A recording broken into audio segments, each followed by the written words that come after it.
চর্যাপদ বাংলা ভাষায় লেখা। চর্যাপদের রচয়িতাদের সাধারণত সিদ্ধাচার্য নামে অভিহিত করা হতো।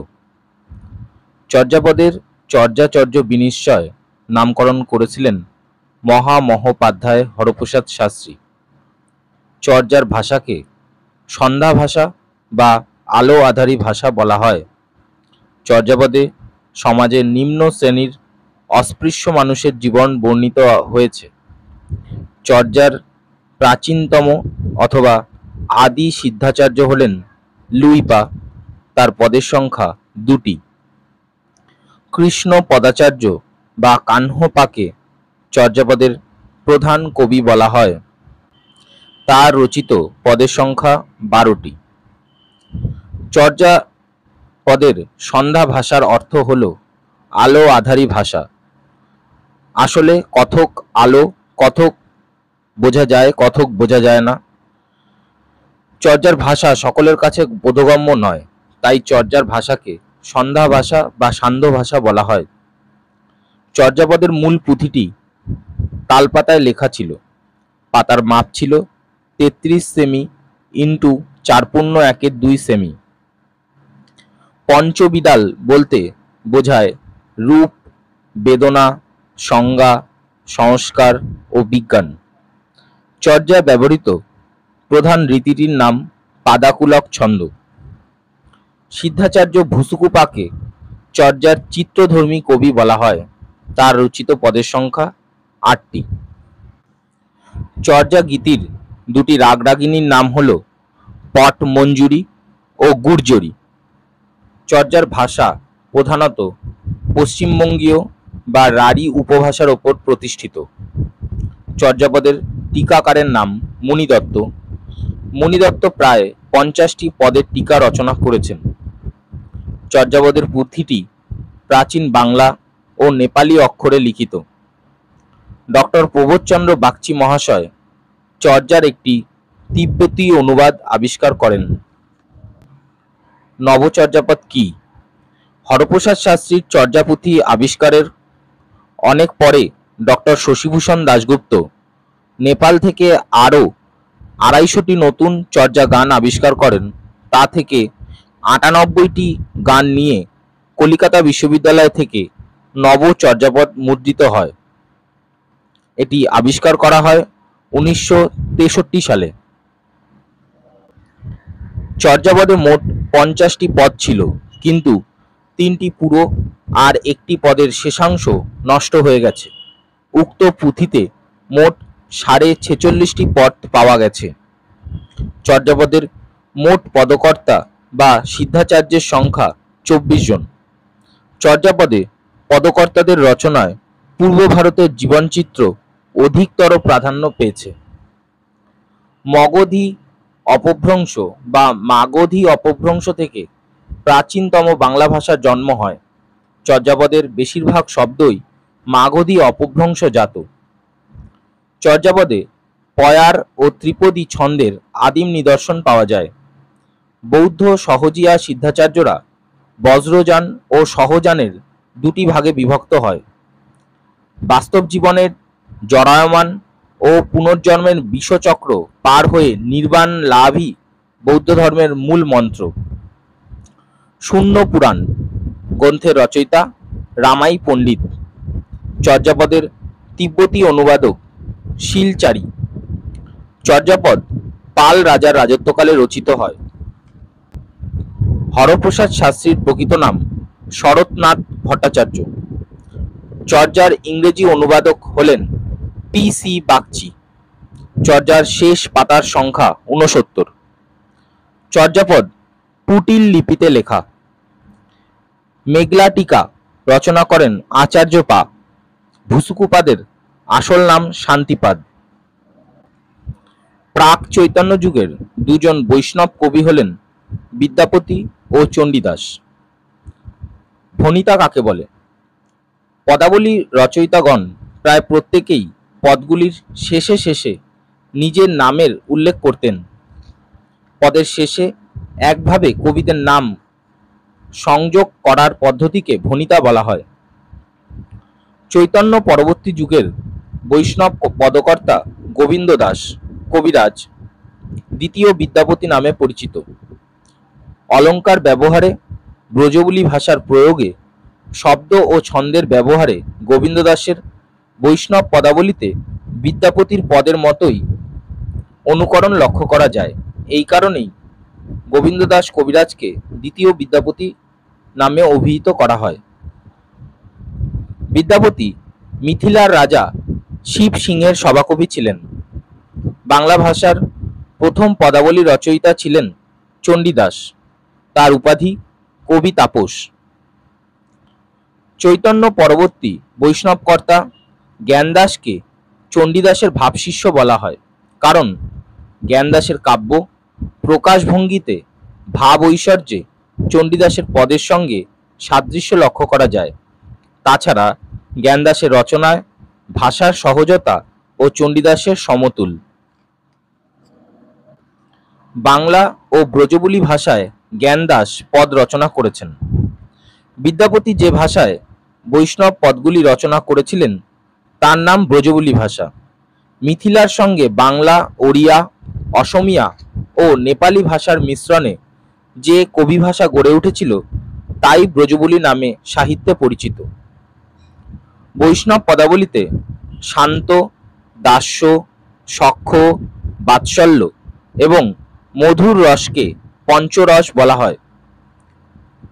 বিদ্যাসুন্দর কাব্য রচনার জন্য মহারাজা কৃষ্ণচন্দ্র রামপ্রসাদ সেনকে কবিরঞ্জন উপাধি দিয়েছিলেন।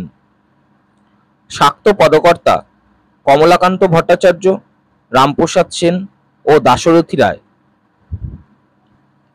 ময়নামতি গান নাচ সাহিত্যের অংশ। নাচ সাহিত্যের যে কাব্যধারায় রানী ময়নামতি ও তার পুত্র গোবিন্দচন্দ্রের বৃত্তান্ত পাওয়া যায় তারই নাম ময়নামতির গান। কাব্যটি গোপীচন্দ্রের গান নামেও পরিচিত ছিল। মনসামঙ্গল কাব্যের কয়েকজন কবি হলেন দ্বিজবংশী দাস, কেতকা দাস ক্ষেমানন্দ। লক্ষণ সেনের সভাকবি জয়দেব গীতগোবিন্দ রচনা করেন। এটি মূলত রাধা কৃষ্ণের লীলা কথা নিয়ে আদি রসের আধারে রচিত ভক্তিমূলক কাব্য। হর্ষচরিত বাণভট্টের রচনা। মুদ্রা রাক্ষস রচনা করেন বিশাখ দত্ত। রঘুবংশম মহাকবি কালিদাসের লেখা। শ্রীকৃষ্ণ কীর্তন বড়ু চণ্ডীদাসের লেখা। এটির প্রকাশকাল 1916 খ্রিস্টাব্দে। এটি কৃষ্ণ লীলা বিষয়ক কাব্য। মধ্যযুগের শেষ কবি ভারতচন্দ্র রায়গুণাকর। বাংলা প্রধান চারটি উপভাষা হল রাঢ়ী, বরেন্দ্রী, কামরূপী, বঙ্গালী। চর্যাপদের মোট পদকর্তা হলেন 24 জন। চর্যাপদের আদি পদকর্তা হলেন লুইপা। মাইকেল মধুসূদন দত্ত কৃত্তিবাস ওঝাকে এ বঙ্গের অলঙ্কার বলেছেন। মহাভারতের শ্রেষ্ঠ অনুবাদক হলেন কাশিরাম দাস। রুকনুদ্দিন বরবক শাহ কুলিন গ্রামের মালাধর বসুকে ভগবত রচনার জন্য গুণরাজ খান উপাধি দিয়েছিলেন। বাল্মীকি রচিত রামায়ণ 7টি খণ্ডে বিভক্ত এবং তাতে 24,000 শ্লোক আছে। আদিকবি বলা হয় বাল্মীকিকে। তুলসী দাস হিন্দি ভাষায় যে রামায়ণটি অনুবাদ করেন তার নাম রামচরিত মানস। প্রাক চৈতন্য যুগের একজন বিখ্যাত কবি মালাধর বসু। ভগবতকে বৈষ্ণব সমাজে 6 সম্প্রদায়ের উপনিষদ গ্রন্থ বলা হয়। মনসামঙ্গল কাব্যের অধিষ্ঠাত্রী দেবীর নাম মনসা, কেতকা, পদ্মাবতী। মনসামঙ্গল ধারায় আদি কবি হলেন কানাহরি দত্ত। মনসামঙ্গল কাব্যের প্রথম গীতিকার কানাহরি দত্ত। 1303 সালে বিজয়গুপ্তের পদ্মপুরাণ ছাপার অক্ষরে প্রকাশিত হয়। বিপ্রদাস পিল্লাই যে মনসামঙ্গল কাব্যের রচনা করেন তার নাম মনসা বিজয়। বাংলা সাহিত্যের ইতিহাসে ষোড়শ শতাব্দী চৈতন্য যুগ নামে অভিহিত। চণ্ডীমঙ্গলের আখেটিক খণ্ড ব্যাধ কালকেতুর গল্প বর্ণিত ও বণিক খণ্ডে বণিক ধনপতির গল্প বর্ণিত হয়েছে। অভয়ামঙ্গল কাব্য রচনা করেন কবি মুকুন্দরাম চক্রবর্তী।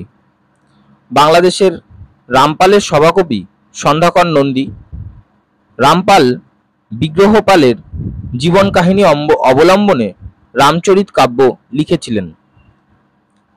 ব্রজবুলি ও বাংলা উভয় ভাষাতেই জ্ঞানদাস পদ লিখেছিলেন। গোবিন্দ দাসকে দ্বিতীয় বিদ্যাপতি বলা হয়। ধর্মমঙ্গলের আদি কবি ময়ূর ভট্ট, তার রচিত কাব্য শ্রী ধর্ম পুরাণ। ঢাকা সাহিত্য পরিষদ থেকে বাংলা ১৩২১ সালে ভবানী দাসের ময়নামতি গান প্রকাশিত হয়েছিল। নাথ ধর্মের কয়েকজন সিদ্ধাচার্য হলেন কাহ্নপা, মীননাথ, হারিপা। নাথ সাহিত্যের দুটি ভাগ, গোরক্ষনাথ কর্তৃক মাননাথ উদ্ধার কাহিনী এবং অন্যটি ময়নামতি ও গোবিন্দচন্দ্রের কাহিনী। শ্যামাসঙ্গীত অথবা শাক্তপদ রচনা করেছেন এমন একজন মুসলমান কবি হলেন কবি কাজী নজরুল ইসলাম। গোবিন্দ দাসের চৈতন্য ভাগবত গ্রন্থটির আদি নাম চৈতন্য মঙ্গল। এটি বাংলা ভাষায় লেখা প্রথম চৈতন্য জীবনী গ্রন্থ। ওটা গোবিন্দ দাস হবে না, বৃন্দাবন দাসের চৈতন্য ভাগবত গ্রন্থটির আদি নাম চৈতন্য মঙ্গল। এটি বাংলা ভাষায় লেখা প্রথম চৈতন্য জীবনী গ্রন্থ। গৌরাঙ্গ বিষয়ক পদ এবং অভিসার পদ রচনায় গোবিন্দ দাসের কৃতিত্ব সবচেয়ে বেশি। বাংলাদেশে টপ্পা গানের প্রচারে কালী মির্জার অবদান। কবিগানের জন্ম অষ্টাদশ শতাব্দীতে বাংলার সমাজে। মনসামঙ্গল কাব্যের কবিদের মধ্যে উল্লেখযোগ্য কেতকা দাস ক্ষেমানন্দ, দ্বিজবংশী দাস, বিজয়গুপ্ত ও জগজ্জীবন ঘোষাল। যুগসন্ধিকালের কবি নামে পরিচিত রায়গুণাকর ভারতচন্দ্র। যুগসন্ধিকাল অষ্টাদশ শতকের সময়কালকে বলা হয়। মধ্যযুগের শেষ কবি রায়গুণাকর ভারতচন্দ্র। রোসাং রাজসভার দুজন কবি হলেন দৌলত কাজী ও সৈয়দ আলাওল। শ্রীকৃষ্ণ বিজয় কাব্যটি রচনা করেন মালাধর বসু ১৪৯১ শকাব্দে। এটি ভাবানুবাদ জাতীয় গ্রন্থ। শ্রীমদ্ ভাগবত পুরাণ অবলম্বনে রচিত হয়েছে। এই কাব্যের বিষয়বস্তু শ্রীকৃষ্ণের জীবন। এই গ্রন্থটি চৈতন্য পূর্ব যুগে রচিত এবং ভাগবত পুরাণ সর্বপ্রথম অনুবাদ। দশম ও দ্বাদশ খণ্ডের অনুবাদ এই শ্রীকৃষ্ণ বিজয় কাব্য। টপ্পা গানের নিধুবাবুর প্রকৃত নাম রামনিধি গুপ্ত। বাংলাদেশে টপ্পা গানের প্রবর্তক কালিদাস চট্টোপাধ্যায়। কবিগানের দুজন কবিয়ালের নাম ভোলা ময়রা ও অ্যান্টনি সাহেব। পাঁচালী মূলত পূর্ব ভারতের গান। শাক্ত গানকে দুটি ভাগে ভাগ করা যায়, উপাস্য তত্ত্ব ও উপাসনা সত্ত্ব। লোর চন্দ্রাণী কাব্যের অপর নাম সতী ময়নামতি।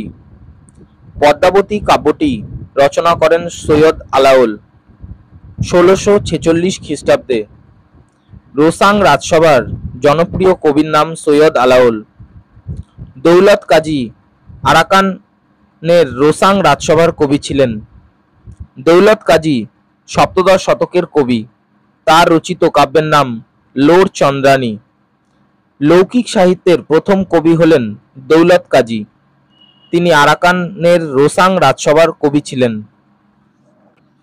সদানন্দময়ী কালী শ্যামাসঙ্গীতটির রচয়িতা সাধক কবি কমলাকান্ত ভট্টাচার্য। রামপ্রসাদ সেন শ্যামাসঙ্গীত রচনা করেন। রামপ্রসাদের রচিত দুখানি কাব্য হল বিদ্যাসুন্দর ও কালিকা মঙ্গল। মহারাজা রাজেন্দ্র রাজকিশোরের পৃষ্ঠপোষকতায় রামপ্রসাদ বিদ্যাসুন্দর কাব্য রচনা করেন।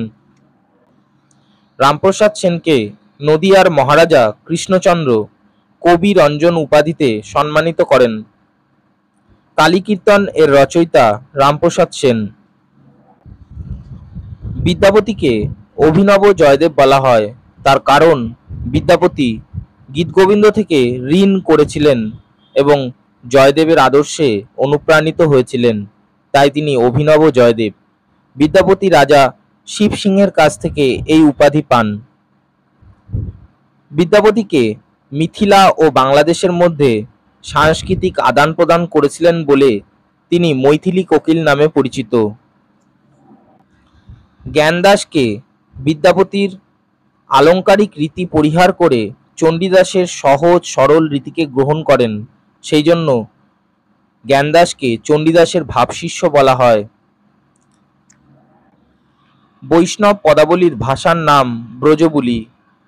বিদ্যাপতি মিথিলার অধিবাসী ছিলেন। বল্লভ দাস গোবিন্দ দাসকে দ্বিতীয় বিদ্যাপতি বলে অভিহিত করেছেন, তার কারণ আসলে অলঙ্কার ব্যবহারে, মণ্ডল কলা নৈপুণ্যে, অপূর্ব ছন্দ ঝঙ্কারে এবং শব্দ ব্যবহারের সুমিত কুশলতায় গোবিন্দ দাস বিদ্যাপতির সার্থক উত্তরসূরি। এজন্য গোবিন্দ দাসকে দ্বিতীয় বিদ্যাপতি বলে অভিহিত করা হয়। গোবিন্দ দাসকে বিদ্যাপতির ভাবশিষ্য বলা হয় কেন? খুবই ইম্পর্টেন্ট কোশ্চেন। গোবিন্দ দাস ছিলেন দ্বিতীয় বিদ্যাপতি। গোবিন্দ দাস যখন প্রথম পদ রচনায় প্রবৃত্ত হন তখন তিনি বৈষ্ণব ছিলেন না। সম্ভবত পঞ্চপাশক বিদ্যাপতির ব্রজবুলির আকর্ষণেই গোবিন্দ দাস ওই ভাষায় পদ রচনায় প্রবৃত্ত হয়েছিলেন। আবার অবিমিশ্র ব্রজবুলি ভাষা, ছন্দের বৈচিত্র্য, অলঙ্কার ব্যবহারে বিদ্যাপতির অনুসরণ প্রিয়তাই লক্ষ্য করা যায়। এজন্য গোবিন্দ দাসকে বিদ্যাপতির ভাবশিষ্য বলা হয়। বড়ু চণ্ডীদাস শ্রীকৃষ্ণ কীর্তন বিদ্যবল্লভ বসন্তরঞ্জন রায় বনবিষ্ণুপুরের কাকিল্লা গ্রামের এক গোশালা থেকে আবিষ্কার করেন। শ্রীকৃষ্ণ কীর্তন কাব্যটি মোট 13টি খণ্ডে বিভক্ত, যথাক্রমে জন্মখণ্ড, তাম্বুলখণ্ড, দানখণ্ড, নৌকাখণ্ড, ভারখণ্ড, ছত্রখণ্ড, বৃন্দাবনখণ্ড, কালিয়া দমনখণ্ড, যমুনাখণ্ড, হারখণ্ড, বানখণ্ড, বংশীখণ্ড ও রাধা বিরহ খণ্ড। শ্রীকৃষ্ণ কীর্তন কাব্যটি বসন্তরঞ্জন রায়ের সম্পাদনায় 1323 বঙ্গাব্দে বঙ্গীয় সাহিত্য পরিষদ থেকে প্রকাশিত হয়। শ্রীকৃষ্ণ কীর্তন কাব্যের পদের সংখ্যা 418টি। শ্রীকৃষ্ণ কীর্তন কাব্যে মূল চরিত্র 3টি: শ্রীকৃষ্ণ, রাধা ও বরাই। শ্রীকৃষ্ণ কীর্তন রাধা কৃষ্ণের লীলা বিষয়ক কাব্য। বৈষ্ণব পদাবলীর আদি কবি বিদ্যাপতি ঠাকুর। বিদ্যাপতিকে মৈথিলী কোকিল বলা হয়। বাংলা ভাষায় রচিত প্রথম কাহিনী কাব্য শ্রীকৃষ্ণ কীর্তন। মঙ্গল কাব্যকে দুটি শ্রেণীতে ভাগ করা যায়। মঙ্গল কাব্যের দুটি শ্রেণী হল প্রধান মঙ্গল কাব্য ও অপ্রধান মঙ্গল কাব্য। প্রধান মঙ্গল কাব্যগুলির মধ্যে উল্লেখযোগ্য মনসামঙ্গল, চণ্ডীমঙ্গল, ধর্মমঙ্গল, শিবমঙ্গল বা শিবায়ন। অপ্রধান মঙ্গল কাব্যগুলির মধ্যে উল্লেখযোগ্য কৃষ্ণমঙ্গল, শীতলামঙ্গল, ষষ্ঠীমঙ্গল, গঙ্গামঙ্গল, রায়মঙ্গল, শারদামঙ্গল। মঙ্গল কাব্যের মধ্যে শ্রেষ্ঠ কাব্য চণ্ডীমঙ্গল। মঙ্গল কাব্যের মধ্যে সবচেয়ে জনপ্রিয় কাব্য মনসামঙ্গল। কেতকাদাস ক্ষেমানন্দ মনসামঙ্গল কাব্যের প্রধান কবি। চণ্ডীমঙ্গলের শ্রেষ্ঠ কবির নাম কবিকঙ্কন মুকুন্দরাম চক্রবর্তী। চণ্ডীমঙ্গল কাব্য শ্রী চৈতন্য পরবর্তী যুগে রচিত হয়েছিল। বিজয়গুপ্ত তার মনসামঙ্গল কাব্যকে পদ্ম পুরাণ নামে অভিহিত করেছেন। কেতকাদাস ক্ষেমানন্দকে দেবী মনসা মুচিনীর বেশে দেখা দিয়েছিলেন। চণ্ডীমঙ্গল কাব্যের আদি কবি মানিক দত্ত। কালকেতু কাহিনী চণ্ডীমঙ্গলে পাওয়া যায়। ধর্ম সাহিত্যের শ্রেষ্ঠ সম্পদ ধর্মমঙ্গল কাব্য। সত্য পীরের পাঁচালী এর রচনা করেছিলেন ভারতচন্দ্র রায়গুণাকর। ভারতচন্দ্রের শ্রেষ্ঠ কাব্যকীর্তি অন্নদামঙ্গল কাব্য। কবি এই কাব্যটি নদিয়ার রাজা কৃষ্ণচন্দ্রের ইচ্ছায় রচনা করেছিলেন। অন্নদামঙ্গল কাব্যের তিনটি খণ্ড: অন্নদামঙ্গল, কালিকামঙ্গল বা বিদ্যাসুন্দর, অন্নপূর্ণামঙ্গল বা মানসিংহ। কৃত্তিবাস অনূদিত রামায়ণের নাম রামায়ণ পাঁচালী। বর্তমানে রামায়ণে প্রচলিত শ্লোক আছে 24,000।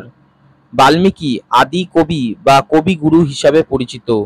রামায়ণ আদিকাব্য হিসাবে সর্বজন পরিচিত। রামায়ণের 7টি কাণ্ড যথাক্রমে আদিকাণ্ড, বালকাণ্ড, অযোধ্যাকাণ্ড, অরণ্যকাণ্ড, কিষ্কিন্ধাকাণ্ড, সুন্দরকাণ্ড, যুদ্ধকাণ্ড ও উত্তরকাণ্ড। মহাভারতের শ্রেষ্ঠ অনুবাদক হলেন কাশিরাম দাস। একটা খুবই ইম্পর্টেন্ট কোশ্চেন, পরাগলি মহাভারত বলতে কি বোঝো?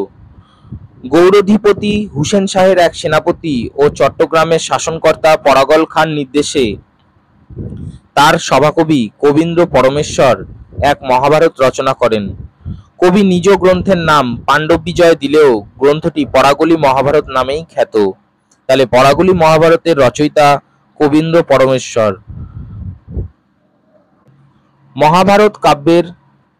মহাকাব্যের রচয়িতা মহাকবি কৃষ্ণ দ্বৈপায়ন বেদব্যাস। এটির পর্ব সংখ্যা 18 এবং লক্ষাধিক শ্লোক আছে।